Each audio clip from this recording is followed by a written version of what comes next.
Hoje nós celebramos o dia 26 de agosto, OPA cumpre 37 anos de existência.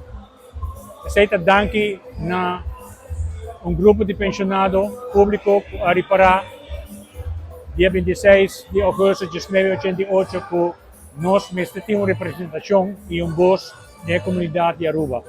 Então, essa é a Atlanta, a organização de pensionados público. E essa celebração que nós preparamos também, houve membro de nosso habitat?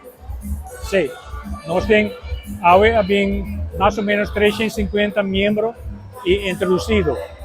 E por assim que o APA tem uma festa, a sala que está llena, por sobre todos os membros e introduzidos estão contentos de vir celebração e festa de APA. Hoje nós também temos comida, comimento, e aqui o rato tem uma banda que também toca também, e também nós temos 2 prêmios para regalar.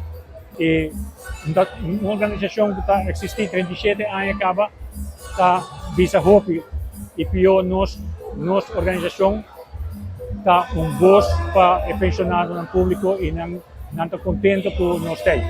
Sim, nós agradecemos todos os voluntários de OPA e nós também mencionamos o nome para a Hope e também agradecimento a todos os membros que forman parte da diretiva antes.